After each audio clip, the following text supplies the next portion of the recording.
It's more sensitive, so like film is sensitive usually from like 300 nanometers to 600 nanometers. The light is like 300 to 600 or so. And the film that I use is sensitive from 200 nanometers all the way to 900. And then it's cross-process instead of, no, it's not. It's codec EIR. So it's usually used for detecting defects in creative fields, something like that. And so I do portraits with it, and then cross-process. I'll show you a way of looking at it. In terms of driving filters, something like that. That's what it looks like without photoshopping.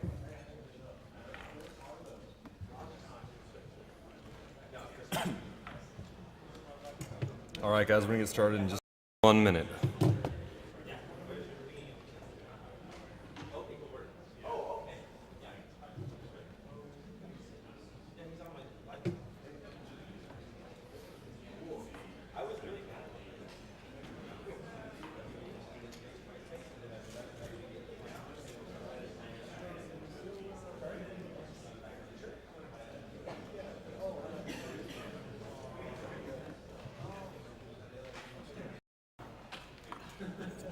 Yeah, could you?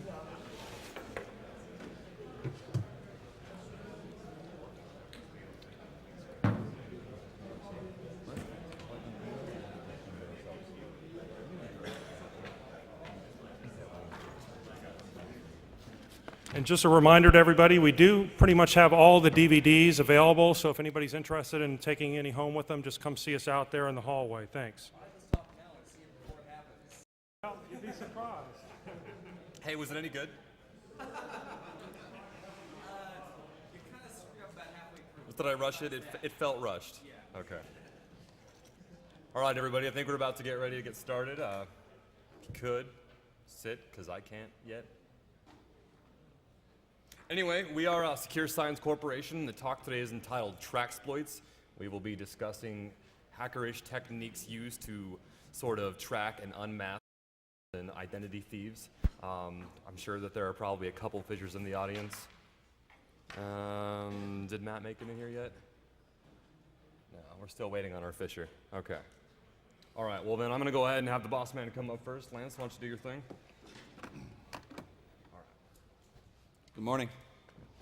Morning, dude, it's like 6. Depends on the country. How is everybody? Yeah? Everybody partied out or what?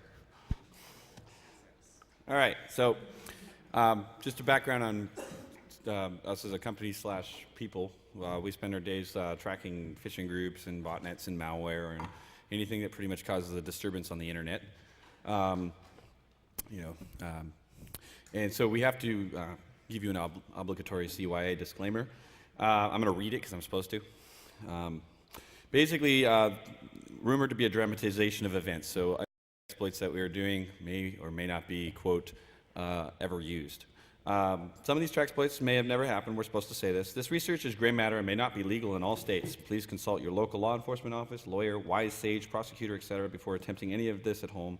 This presentation is for informative purposes and is designed to stretch the mind when devising counterintelligence methods involved in forensics. Again, we strongly suggest that participating parties seek legal advice before engaging in such activities. And you can read the bottom for yourself. So, what's a Tracksploit? So it's kind of our new little term. A lot of people think it's tracking exploits. That you could be that way, but in our case, it's different. As you can see the pronunciation there. Basically, it's utilizing subversive techniques to identify, track, detect, and deter online threats. In this case, we're going to kind of do a lot of examples with online phishing attacks and botnet and malware attacks that are usually used in data theft or in espionage. The Tracksploit in our book must be legal, aka you can't law. You can't literally, we're not sitting there basically, retaliating against hackers or anything like that. It's usually in conjunction with outside the box thinking. A lot of times people are very industry standard, and a lot of this actually is, a gray matter in that sense. Here we go. So basically, we've been tracking 53 phishing groups for a good while now, and most phishers / hackers all have patterns, and patterns in most cases ability. Of course, heuristics and such, a lot of people who are familiar with that will understand this. So these phishing and hacking techniques all have also weaknesses, just like systems online have weaknesses, so do the phishers and the hackers with these patterns.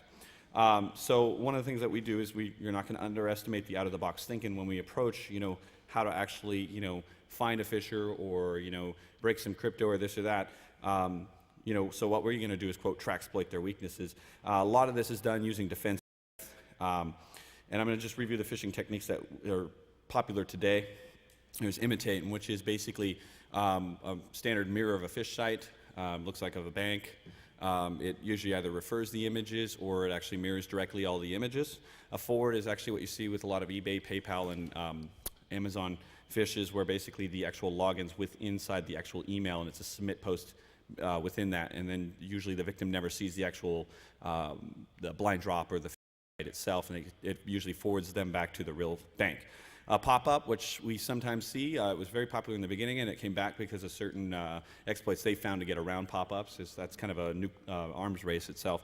So the pop-up is basically what you'll have is a real, like, Citibank or Wells Fargo in the back, and then a hostile pop-up in the front, and it adds for a lot of good validity because of the fact that you have the real bank in the back, the domain there, and it's just a pop-up asking for your information. And then we see key logging and form grabbing. With different Trojans we see out there, PWS Banker and MetaPhisher and Hackstore and such like that, different ones out there. So I'm not really going to go through this slide. Raise your hand if you know what phishing is by now. Raise your hand if you don't know what phishing is. Yeah. Talk to me afterwards. Yeah. Okay. So we all get an idea. It's basically pretext attacks, and it goes after innocent people that have no clue and can't raise their hand in this conference. So we're going to kind of go through some. Recent logs of the last week on average are about 100 megabytes per day per phishing group. So if you get infected with a piece of malware and it's one strain that gets sent out and it's one distribution, we're finding that when we find the actual data logs, the logs that are stealing are about 100 megabytes a day. And it ranges, we have some that go 250, 200, some 50, but the average actual number is about 100 megabytes. This is basically gaining an average of 16,000 logins per day from one phishing group, and that's usually, on average, there's about 5,000 credit cards in there. This varies, but we pretty much put a norm on this. Since January 2006, we have recovered 2 million plus credit cards just from Trojans alone. Basically, if you look according to the FBI statutory law in California, in which we're a California company, it's an average of $500 per card in potential loss. Now, the banks usually look that up more at $1,200 to $1,500. We see that the average hit on a bank is about $1,200 to $1,500. Fraud action starts hitting and saying, hey, there's some malicious activity going on. So if you just take the conservative $500 per card, that's a $1 billion problem. Just for this in the last 6 months, 6 to 8 months. And that's just what we're seeing. We don't get all of this information, but our surveillance is actually just giving less, and that's a pretty alarming number. Here's an actual slide here that is basically, we watch one phishing group over a 4-month period. We're still watching them, but we're just posting you guys a trend here. Basically, what we did was we looked at the top credit card bins and said, okay, what banks are being the high targets of the stuff? And a lot of it is still based on their popularity as a bank, too. Bank of America bought MBNA, which makes them one of the top-tier credit card companies out there for distribution and circulation. And as you see, like the first month, we see Bank of America being the top, Citibank and Chase. And then we kind of go and you see the second month, there's a good-sized growth there.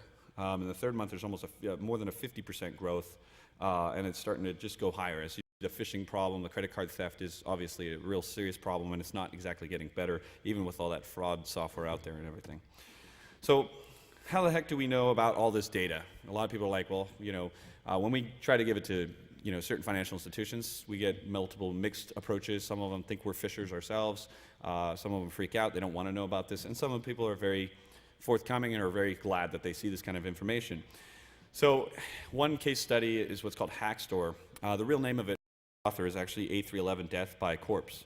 It's a rootkit, basically, and a Trojan that basically utilizes farming and form grabbing to steal user data from client machines. Form grabbing is similar to what people call key logging, and it's actually the #1 method for malware that does data theft.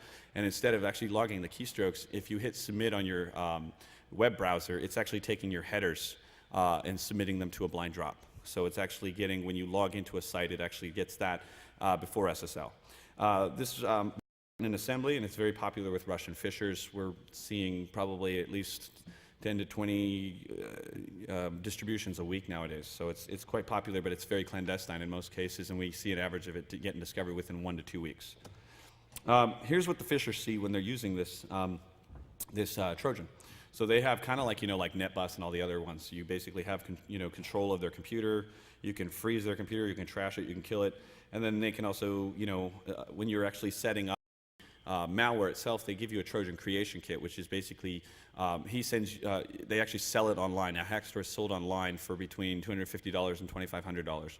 And basically, you get certain licenses with this as a Trojan creation kit. So they give the phishers a thing that basically lets them save an executable with their settings in it, and the permutation is different every time. And they license it like normal software, so they may get 5 different permutations with their license. So it's kind of neat. It's a little business. So basically, what happens is So what happens basically, in this case, this is obviously an open directory. Now, these are getting less and less, but we still have methods using inference. So what will happen, this is actually a nuclear grabber log, which is what's called Trojan.golden for most people who are in the AV industry. That's what they've pretty much titled it. And don't ask me why they do that, but anyways, I prefer just going to the name of what the virus author calls it. But basically what happens here is we can actually grab these log files because we analyze the malware and find the blind drops, and then we go after them. In a lot of cases, these directories are closed, but because we have worked with ISPs in the past, we know that we have the source code to their blind drops. We know what their files are going to look like. And a lot of times they don't chmod them properly, so we basically can just write a Perl script that actually gets these files every hour, every 5 hours, or whatever we want to do. Tricks for auto analysis in this case. So we can actually come up with a Hackstore blind drop within 30 seconds of getting a copy of it. We basically use VMware, of course, and stuff, but you don't even need to get tricky with, once you understand the code base of Hackstore, how it works. It's actually a COM object basically hooking into Win32 API, not as a BHO, but when you deal with BHOs or any kind of IE hook-in that basically is a malware that's actually doing it, like MetaPhisher is also a BHO version, a browser helper object. And what happens is it actually uses IE to send this using the HTTP send request A function. And so what will happen is you can just grab a free copy of IE HTTP headers, you can infect yourself with it, and basically what will happen is the minute it starts in it, you'll see some headers are coming out of IE, basically connecting to the blind drop. This makes it easier so we don't have to pull up Ethereal or any of the crazy stuff. We can just pretty much grab it and go. And then we can locate the blind drop, and we can monitor it and mitigate it by returning it back to financial institutions and law enforcement. The result to this is basically dead on arrival. And the reason why is that basically what happens is the time span between the time that they steal data and the time they use data is between 2 to 4 weeks. It is starting to increase because they're building search engines inside their malware, their blind drops that allow them to search in real time, and it correlates it in a SQL database so that they can look up Wells Fargo or Bank of America as they're stealing this data.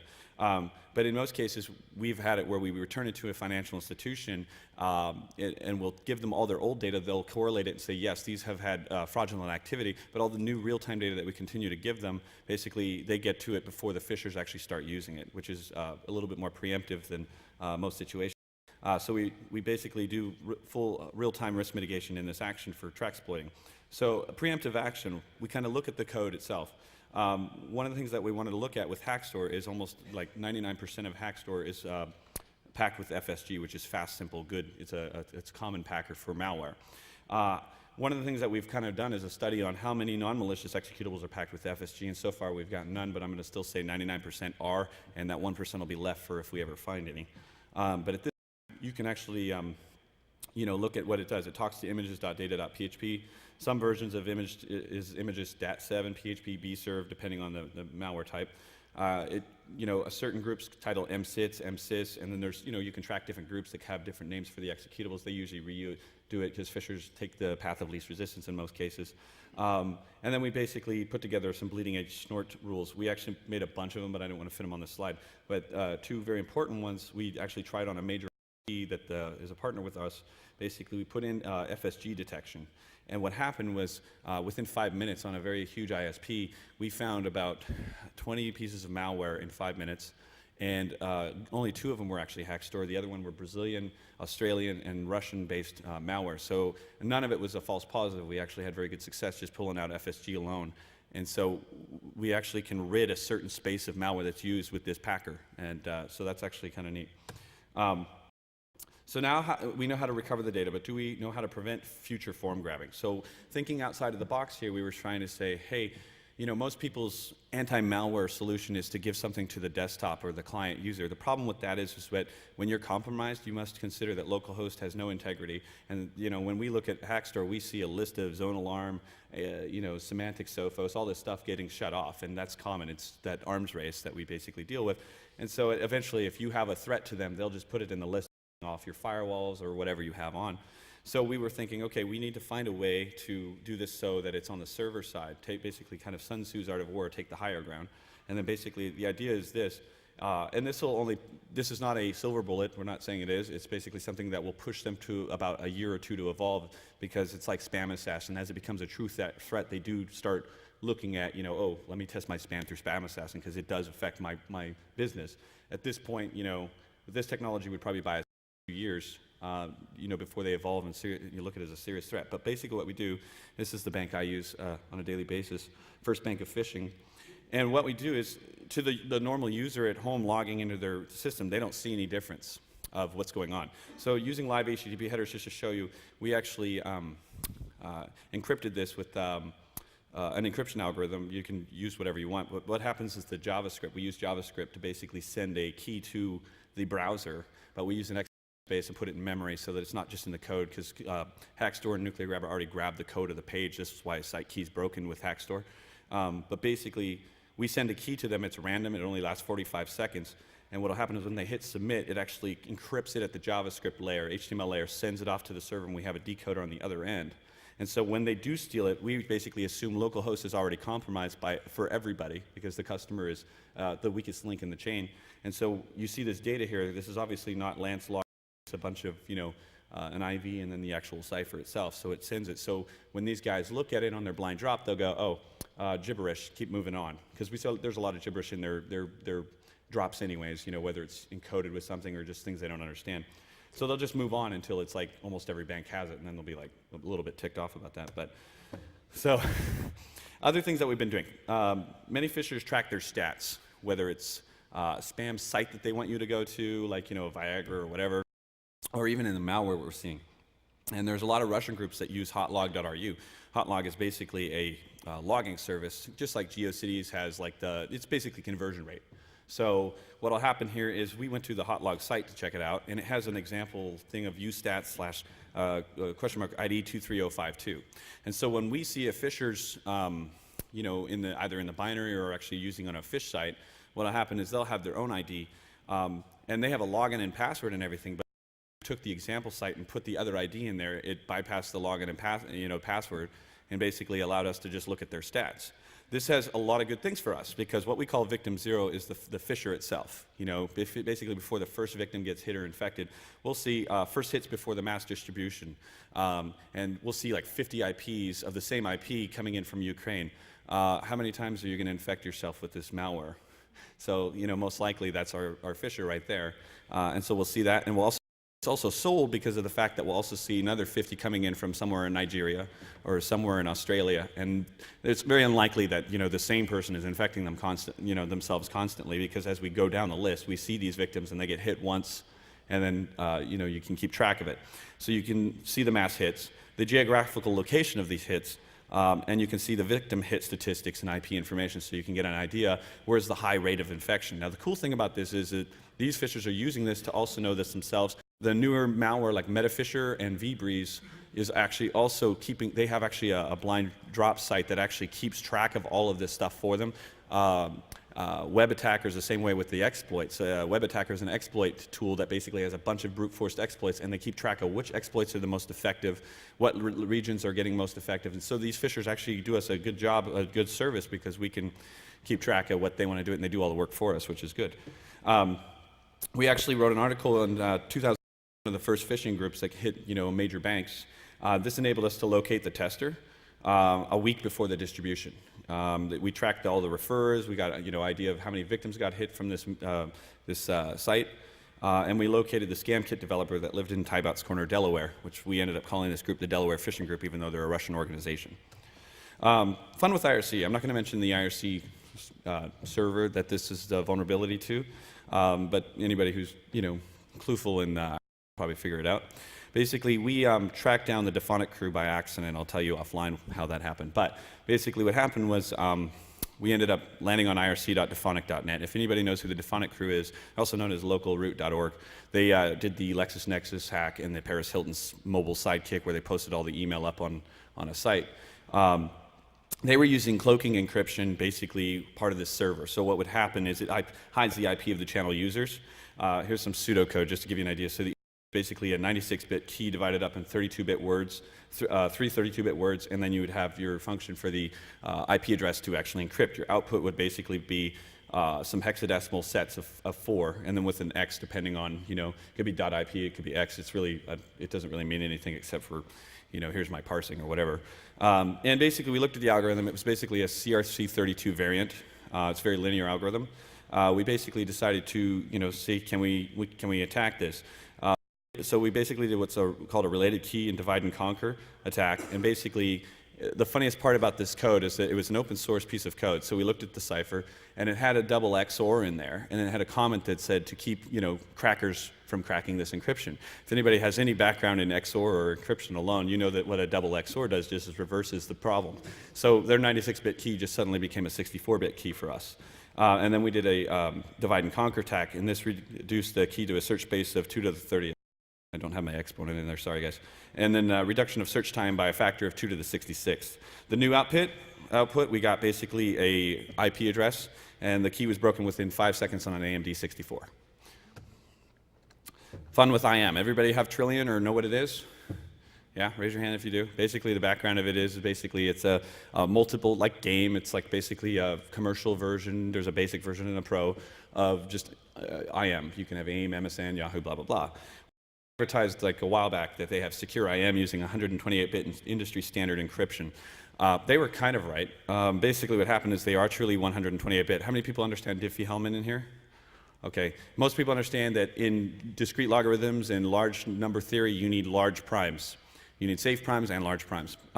Well, they did do safe primes. They actually did Sophie-Germain primes, which is the proper way of doing that. Quickly speaking, basically a Sophie-Germain prime is basically you take your prime, you subtract it by divide it by 2, and that should be also a prime. This stops things like baby step attacks, Pauli-Hellman attacks, things like this, and a lot of general number field kind of sieve attacks. But the actual primes themselves were 128-bit. And basically, just to give a background on that, IETF Oakley primes have to be, group 1 is 1024, group 2 is 1536, and group 5 is 2048-bit primes. The highly recommended prime set for the lowest is 1536, the group 2 primes for 10-year space before you have to revoke a key. In this case, if you're the NSA or anybody bored, you could probably do a cook prime attack on 128-bit space because there's not that many primes in the 128-bit space. So you could actually cook all the possible keys for this. And also another attack, which if you want to go offline, it's a kind of complicated attack, but there's an index calculus attack you can perform.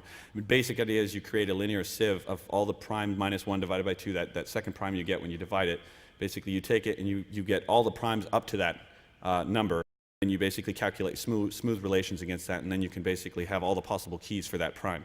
So for a passive attack, you can basically solve this problem in 1 hour, and if you want to do an active attack, you can do a man in the middle anyways, because they don't know anything about actually distribution of Diffie-Hellman. So many phishing groups that in Russia we see using Trillion because they think it's actually secure. So that actually helps us when it comes down to passive analysis, or any kind of law enforcement if they're doing passive analysis. All right, I'm going to let Josh continue on BotNets. How's everybody doing today? I'm JoshuaBrashards. I'm an investigator and a researcher with Secure Science Corporation, and I'm going to talk a little bit about botnets and some of the other tools that phishers are actually using. Let's see. So a botnet is considered to be typically a compromised host or a series of hosts used for phishing or for denial of service attacks or for transferring wares or any number of malicious purposes. Eggdrop is a really popular IRC bot. It was originally written to add functionality to IRC, such as trivia or interesting reports, slashdot headlines, what have you. And then there was another one called Energy Mech, which tended to lend itself a little bit more towards malicious purposes. It was a bit more modular, had an easier configuration, but didn't seem to catch on quite as well as Eggdrop. Interesting thing about these botnet files, the configuration files tell you a whole lot about the group that are actually using them. If they are configured correctly, then they can be almost useless to the researcher, but generally they're not. They're created out of haste. They don't have too much thought put into them. And you can usually infer ideas or items like the geographical location of the attackers. You can tell by the bot master, the person who's in charge of controlling the botnet, will have a host mask saying, only allow me to control this botnet. And typically that will include an IP address or a host name, which you can then geolocate through various tools online to have a pretty good idea of at least where they were coming from or where they expect to come from the future. Other thing is password hashes. Once with their geographic location, or have a pretty good idea of where they're coming from, then we can infer which language files that we should be using for brute force password cracking attempt, and generally they tend to be pretty successful. Phishers don't put too much thought into their passwords. It's more of a secondary thought. They just want to get it up and running so that they can increase their profit. So here we're looking at a bot configuration file that was written entirely in PHP. This one's a modified version of DemonBot, and we can see a couple things like the undernet node that they're connected, which is in Montreal, the username of the bot, which is phishsticks in this instance, and the port, which channel they're going to. And then there's a tagline on here that says, testing by GeoShell's team owned by Gionisi. Gionisi is a hacker out of Georgia, the country, not the state, and he is pretty proud of his abilities. But you can see his password isn't exactly the most cryptic or long password. Yeah, so that didn't take long to get into. Here's another sample of a configuration. This is, for brevity, we've trimmed down just the important stuff that we as researchers actually care about. You see the host that he's talking about. Anybody that knows the password and has their username as telnet in their IRC client will then be granted access to this bot file. And then we've got the username Gionisi, so it's Gionisi at telnet at whatever the host. And then we've got the encrypted password hash, which we can use various European language files and brute force. I don't know if you can read this very well. This is an output of a simple bash shell. What we ended up finding was, after tracking down a couple botnets and running them through Nmap and the whole kit and caboodle, port 5000 was open, which I thought was pretty interesting. A higher number of ports tend to yield more interesting results because you don't need administrator access to open them. And in this case, it was an unpassword protected backdoor. Anybody who bothered to tell me it would be greeted with a prompt. So a simple ls-lh showed a series of botnet configuration files, which had some interesting results. Our Fisher here didn't think it wise to remove his bash history file, and so we get a pretty good idea of what he was up to. Yeah, Perl, udp.perl, he's using UDP floods, so this guy's obviously elite. He's got his Unix COD botnet exploits and his floods. He's kind of clueless. What's going along here? Google hacking, if you haven't seen Johnny Long's talks about Google hacking, then you're probably pretty new to the industry. But result, Google hacking isn't actually hacking Google itself, but using Google, the search engine, and specifically crafted queries using their advanced operators to uncover information that would be interested to an attacker or a security researcher. Interesting thing about Google hacking is that phishers are really starting to use it. And through the refers of Apache logs, we can identify queries that we're using. This is pretty cool because we pop the query into Google, we see how they found the exploit host, and depending on the query, in this case it was an image view exploit that came out of we can, to a certain degree, predict which sites are going to infect, which sites have been infected, and we're seeing patterns that they're not trying very hard. Once they found their exploit, they're starting at the top of the list, and then they're just going down and infecting and infecting and infecting. So at the time of writing, and this was written about a month ago, there was about 1778 Google dorks, as we call them, on the iHackStuff forums. And in this example, we found 1,050 vulnerable hosts to this specific vulnerability, and whole lot of phishing in terms of return on investment, one query, that's 1,000 different sites that we have to, as researchers, find ways to take down legally. Okay, now we're going to talk a little bit about scam kits. A scam kit is the actual phish itself. Typically, they're written in PHP or, in very rare cases, CGI or ASP, but they are designed to look exactly like the institution or the entity that phishers are trying to replicate. They are the meat and potatoes of the phish, so to speak.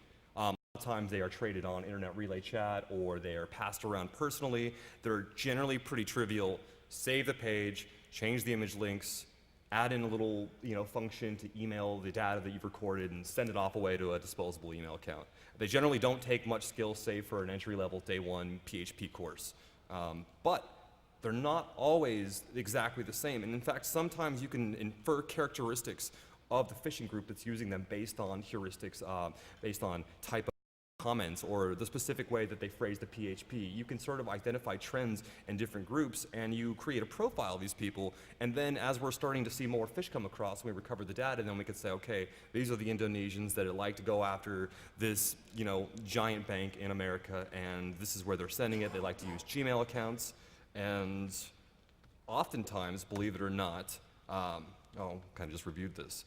They reuse the email addresses in the blind drops because, well, they're generally unskilled or just don't care. They just feel so untouchable that they don't mind reusing them. These are ready-to-go kits, just add water. This is an example of a PHP processing engine. It's, 10 lines of PHP code. It's not exactly elite, but it gets the job done. So don't be a noob. Now, this is a little message. This is kind of a conflict of interest, but I spend hour after hour after hour at work looking at these scam kits, and it gets kind of boring. You're Googling these email addresses that people are using, we're finding some pretty ridiculous things. Namely, that they're reusing personal email addresses or handles, not just on the phishing sites themselves, but on hacker forums where they're talking about their phishing exploits, and maybe they let personal information slip about themselves, such as this particular individual is a Phisher that was so damn proud of his DeviantArt page that he put a screenshot of his desktop using his hacker handle, using the email address collecting fish from, thinking that he was untouchable because he wasn't in the United States. And for whatever reason, I don't understand it. I'm not that big of a desktop geek. I've never taken a screenshot and posted it on a blog.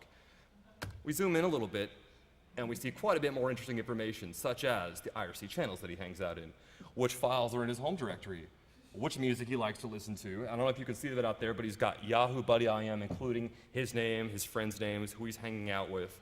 You can't really see, because we've obscured quite a few exploits in the directory tree. And then that brings me on to my favorite really dumb thing that phishers do. Now, I'm not going to rant about MySpace. I'm sure people use it. I know it helps a lot of people hook up or whatever, but if you're going to rip somebody off, change at least a digit or something in your handle before you make your MySpace profile, because we've got these people that are posting their handle, posting pictures of themselves, which school they went to, where they live, who they know, what they hang out with, their family, their co-conspirators, everything. They're dropping docs on themselves. And all this legalese stuff, I'm not really, I'm a researcher, so I'm going to hand it over to this guy. He tends to know a bit more about the law. So Lance, why don't you jump in here? Or at least what they tell me the law is. Yeah, or just lie about it. Okay, yeah. So in the industry that we're in the investigational type thing that we're doing and all that fun whatever, basically the law that we usually have to abide and read about, make sure we're not doing anything illegal, and again, we always recommend you to call your AUSA or your an attorney or whatever to make sure that you're not doing any law breaking here. But when all else fails, there's a section in Title 18 of USC 1030 that basically allows, if you're an ISP, does anybody here run or work with ISPs and stuff? Okay, so basically, in this case, it's always a good idea, because law enforcement's doing what they can in this problem, with all due respect to that, but they have so many resources to tie to this, plus they have about 10 million pieces of paperwork before they can do one thing. And so with respect to that, a lot of investigators such as our company and other companies out there could actually assist ISPs in kind of, what we call phish-proofing your ISP, because the source of the problem is at the ISP layer. When you do takedowns all day, you're calling up ISPs. So if you're a telephone service provider, ISP, it's recommended that you write a terms of service that people basically agree to before they come onto your ISP. That basically states, if you're going to commit any acts of illegal acts on our network, we are going to monitor you. We have the right to monitor you. And just consult your lawyer; they'll be able to put it together for you. The point is that it allows you to do fraud monitoring on your networks. Now, the same rule applies with IDS. What this means is, like, there was a law in California where, even though it's your own corporation and you're providing IDS to your company, it's a highly recommended thing to give your employees basically a thing saying, hey, part of your employment, realize that your computer may be monitored, your networks are being monitored, things like this, because there's what they call an assumption of privacy law. It's a civil law, but no one likes to get sued either. So this is kind of also great for civilians. It's kind of like a Title III, which is like, I wouldn't say over wiretap anything. We're not, with being an ISP, you do need basically make sure that you control what you are monitoring and you're not just monitoring everybody's information. But when you do want to track down these guys and you want to see what they're up to, or you want to set up a cPanel honey day, or whatever the newest exploit they're breaking into to find this stuff, it's kind of like a Title III for civilians, and it allows ISPs and us, or researchers, to come along and say, hey, can we get a copy of that hard drive when we don't need a subpoena? And the rule is you can't be directed by law enforcement to do this, or you do have to have a subpoena. But if you're doing it on your own volition and say, hey, I'm up X ISP, I'd like to get a hard drive copy if you can, so that we can analyze this and see what's going on. With that terms of service, that means they're allowed to do that and allowed to monitor it. Without a terms of service, it's considered a federal violation and considered, basically an illegal wiretap. So this is handy. What it does for a lot of researchers and ISPs alone is it enables those partnerships with researchers and security, gurus or whatever, and ISPs. This enables strong intelligence. You can build up profiles. What we do, a lot of inference-based. We found some different phishing groups, like the Rock Phishing group, that we actually got what their mothership is basically, or their base camp, where because they were using bots to basically front, like a firewall, the actual real site that was stealing all this data. So we worked with an ISP, we got a hard drive, we analyzed it, and we found like all the code, how many members are in the group, what their nicknames are, and then we used it on future phishing attacks that we saw, and we would just go in and go /DNS/main.php, and it would give us the whole thing. We'd be able to take down their we could control their DNS, we can get all their names, we know what time it is, and we know where the next mothership is, because it says it all up in their mothership control panel, basically. So Title 18 is really focused on this rule. Basically, you're allowed to defend your network. You just have to let your customers know that they have to agree that it's okay for you to monitor them in that sense. And as I said earlier, IDS falls under this law. I'm going to give it back to Josh on this, because this is his little big project. Sorry. So we've seen all this data. We've identified patterns. We understand the modus operandi of phishers, and at this point, now we're ready to get a little bit more aggressive. And so, not that aggressive. So Secure Science has been partnered with a research company based out of the East Coast called Mayhamic Labs, and we've been working together to develop some new technology. One of our new products, it'll be open source, so that you'll be able to download it once the bugs have been polished out of it, is called ScamScan. It is essentially NIC2 for phishing. You run it against a site, and what it does is it goes through every possible combination of Wells Fargo known phishing scam kit names, or it looks for PHP-based backdoors, or botnet configuration files, checks for open directories, traverses the web structure, things like that. And it allows you to, within 10 seconds, just hit a button and get a nice little outputted report of, okay, what's probably the most likely way that we're going to be able to determine who's actually running this kit. Future concepts of this are integrated into another product that we're working on, which is called Wallfly. Wallfly is actually a botnet itself. What Wallfly's purpose is to monitor other botnets, but to provide a certain level of anonymity and safety to the researcher or the investigator monitoring the groups. So it's essentially just a Perl script that is an IRC daemon in and of itself, launches child processes which then connect back to itself into the centralized command and control server, and then you can issue botnet-style commands. It bears a resemblance to the commands that phishers themselves are using in their botnets to monitor them. Now, one thing that's nice about this is, since it's written in Perl, it's very lightweight, it's portable. You can rent a host somewhere and throw it on there and have a relative anonymity. However, if you don't want to spend the money on a host, it's also very Tor friendly, so a good majority of the IRC clients, or excuse me, servers out there will allow you to get to use Tor, and in that way we can provide another abstraction layer between us and the phishers, so that should they bust out their super leak udp.perl, we don't have to worry about it too much as researchers. And then another technology that we're working on is called Recon by Fire, and you can download this right now at mayhamiclabs.com.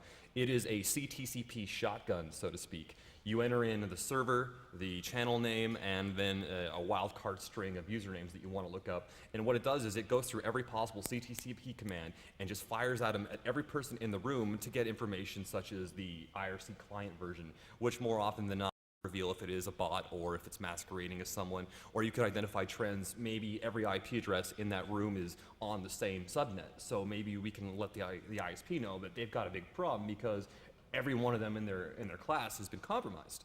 And so another thing that phishers are using is what's called a C99 PHP shell, which is like a generic PHP command pass-through, except it's got a lot of built-in functions such as PHP reverse connect, so that you can have a shell like we showed here, or just use a password if you're going to do that, guys. Come on. And then there's the R57 one. A quick note about the R57 command shell. It was recently noted that on top of being used to root boxes, it also phoned home to the R57 crew, so that every time you own a box or a Fisher owns a box with that command, with a PHP script, then the Russians who wrote it also have access to that site. So sites are finding themselves owned continuously instead of just one cockroach. There's several hundred.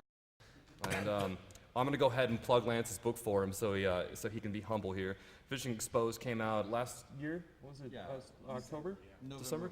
Yeah, thereabouts. It's pretty good. If you're interested in more about what we've got to say, you did a great job, and highly recommend it. So we're getting the note for time. Does anybody have any questions? We've got some swag, some T-shirts to give out for the good questions. Yeah, you in the back? Yeah, back to the Title 18, does that also apply to like web companies that do like PCs? What was the last part of that sentence? Title 18, does that apply to like web monitoring and companies that like do monitor computers and web access? Yeah, it's any, like honeynets kind of fall under that, any kind of web monitoring, any kind of passive monitoring that customers may be involved in. And if there's any kind of privy information and any possible like confidential information, you can't just monitor anything. But in that sense, you check your law books on this, kind of consult lawyers and stuff. I'm not a lawyer. But I would believe that depending on the situation, Title 18 could fall under that for fraud monitoring specifically. Go ahead.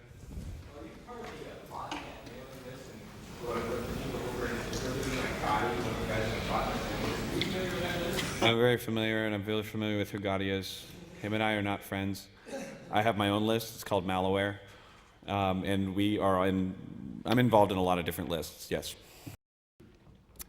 Go ahead. Have you dealt with any VoIP pass-through phishing scams? Basically, they set up an Astra server that then dials the call center for the actual bank. The phishing stuff, yes. That's actually the first one we saw was Chase. That happened. Strom down here actually, he's kind of a partner of ours individually, but we contract work to him, and sometimes he comes out and he came out with a copy of was it Wells Fargo? Yeah, it was the Wells Fargo IVR. Basically, I just called up Wells Fargo's IVR menu, made recordings of all their prompts, threw it together on my Asterisk box, sliced it up, made a little script that just kind of prompts the caller for their account number and their PIN, and then transfers to a live human being, which could be anybody. But essentially, you just capture their account number and PIN without even realizing it. Right, and you could man in the middle back to another call center, the real call center for the human being, exactly. So yeah, we're seeing phishing. Also, on the other end of it, we also have a lot of caller ID spoofing used to in phishing, where they'll call Western Union, spoof the caller ID with the credit card holder's number, and Western Union won't call you back because on their screen it's actually valid the billing number for it. And so they'll be able to say, I want to transfer $500, I'll go pick it up with a fake ID or whatever. So they use that as a cash out method as well. So we're seeing that, and the phishing is becoming more popular. It really that we're seeing with links and then justifying it with a number is starting to be the trend, so that there's two ways, and it gives them a way to kind of feel more confident in the quote phish. Oh, go ahead. Under Title 18, isn't it the monitoring has to be done as part of normal business operation? What you're doing, does that fall within that? Or Well, we're not, quote, the ISPs doing the monitoring, which is their normal business operation to monitor and mitigate security risks. So IDS is a security, it's basically a wiretap device, basically, as we know. It's just filtering certain things. In that sense, basically, as your business, your point is to defend your network. And if you want to put a honey net under that, a lot of the times you can, because that's what you're looking at threat intelligence, right? So I don't know if that answers your question, but in most cases, standard business operating stuff with the actual action against fraud itself, specifically because USC 1030 is specific on computer fraud. So when you're investigating that and you're using that intelligence off of your IDS or whatever it was, it becomes legal for you guys as an entity as long as that terms of service is applied.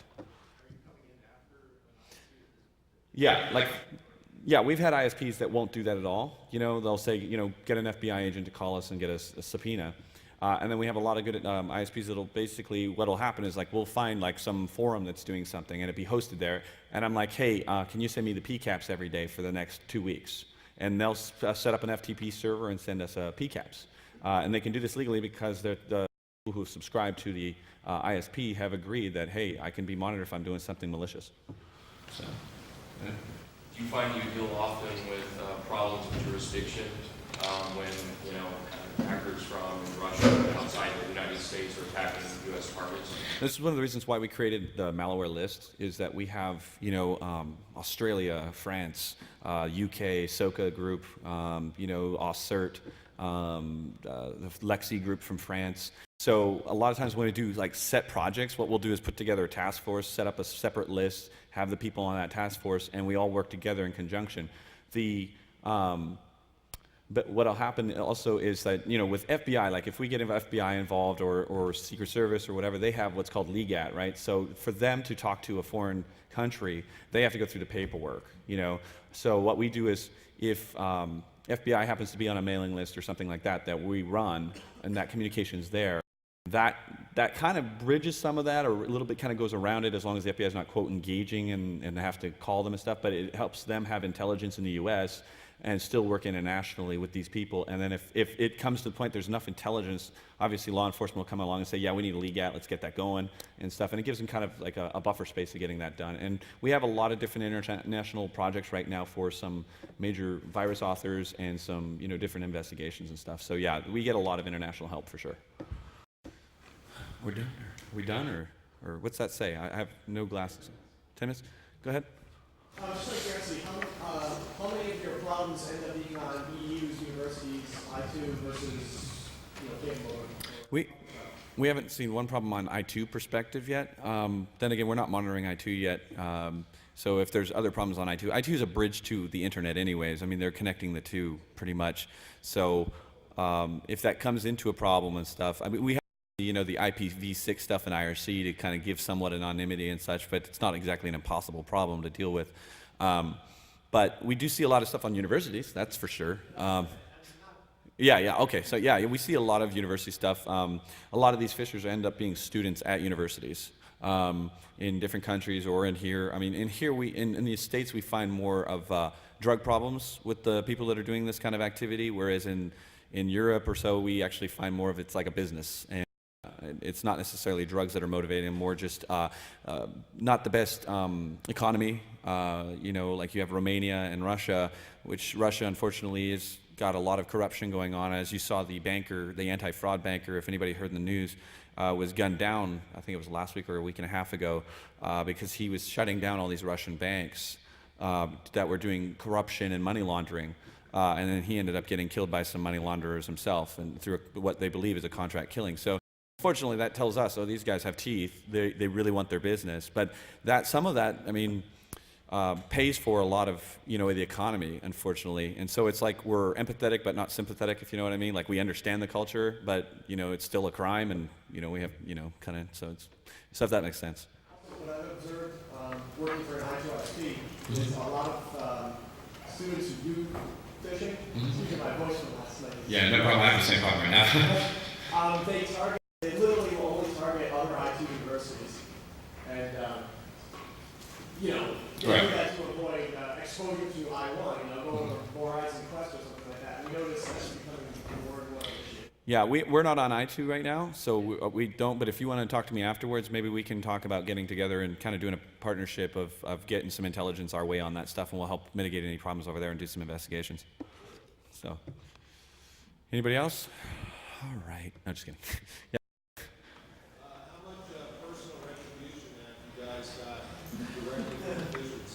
I got one.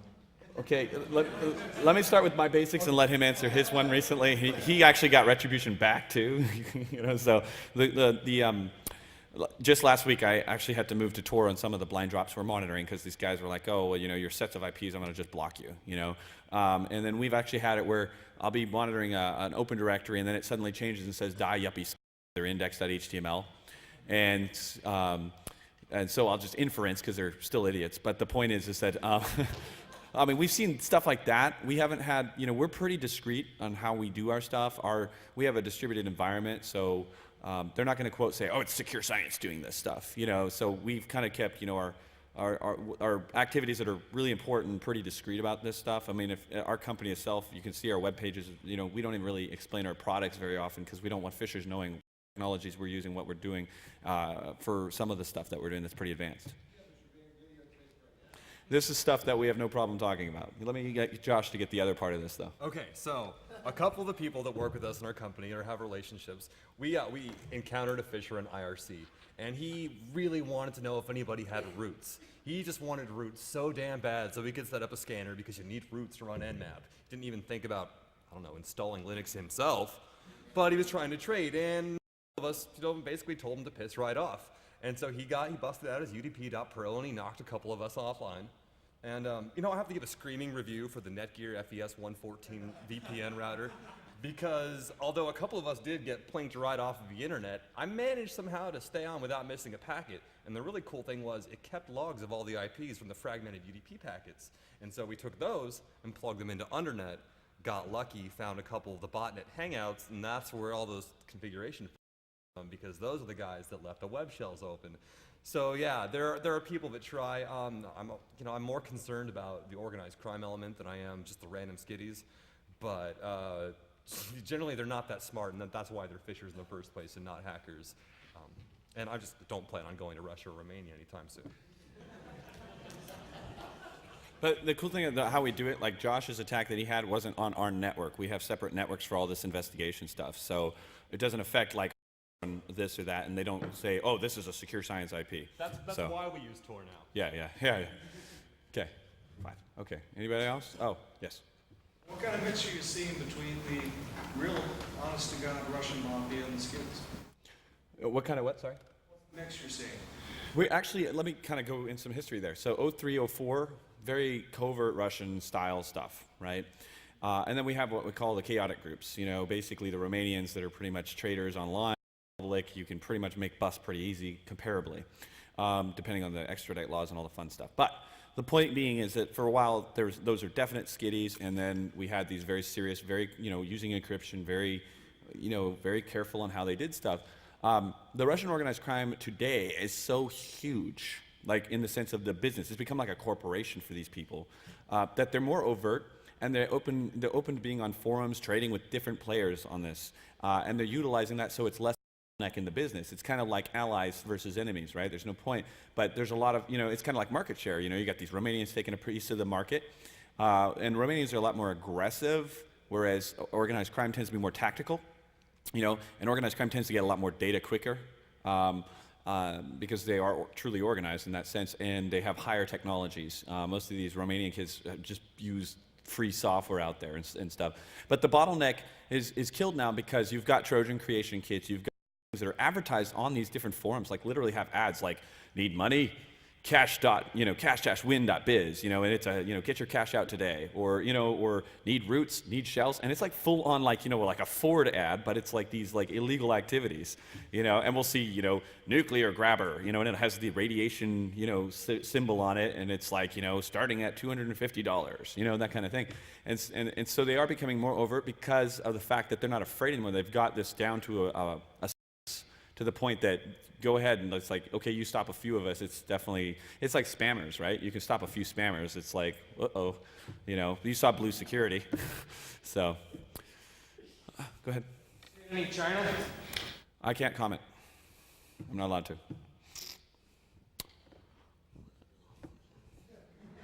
I can neither confirm nor deny. Let's just say it that way. I'm sorry, I can't. I'm not allowed to talk about any of that. No, it's not your. We're under certain contracts. Anything else? Good. Go home. Cool. Just kidding. Thanks for coming out. If you didn't get a shirt and you asked a question, come up here real fast.